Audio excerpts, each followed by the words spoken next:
DHS Secretary Alejandro Mayorkas was asked about the murder and rape of Rachel Marin, a Maryland mother of 5. And here's all he had to say about it just a couple of days ago.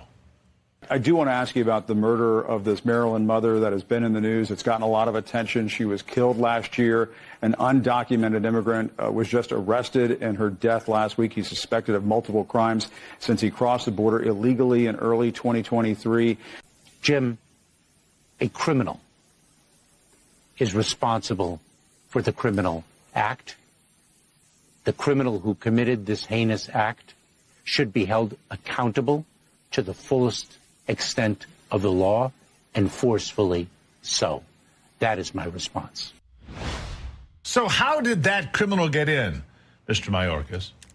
How did that criminal get into the United States? And I am so glad that CNN's Jim Acosta made sure to call the murderer undocumented. I mean, we have to take into account his feelings. After all, nobody is illegal, right? But Mayorkas' answer there is even worse than Acosta. Why? Well, he decided he is not responsible for Rachel Marin's death, even though if he was actually enforcing the law, like he is required to do at the Mexican border, she would be alive today. Look, I'm not saying Mayorkas is a murderer, but he has certainly aided and abetted murderers coming into this country every day for 3.5 years, and it's getting Americans killed. There's no denying that.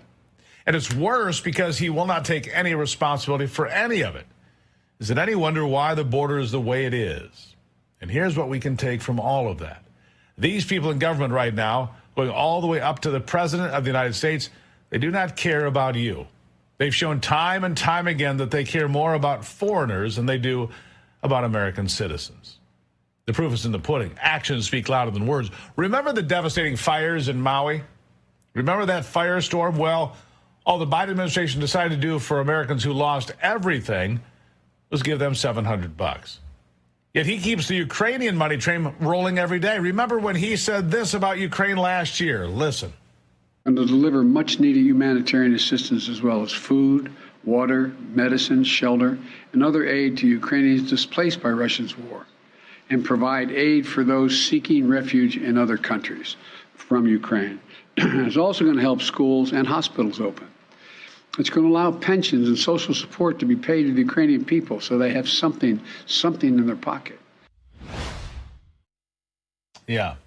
It is important to make sure that Americans pay for the pensions of Ukrainians. Remember, the tax dollars from those citizens in Maui who lost everything, lost their homes, that's going to pay Ukrainian pensions. What all the American government can do for them is give them, like I said, $700, which, due to the inflation created by Joe Biden's reckless printing, isn't worth much of anything anymore.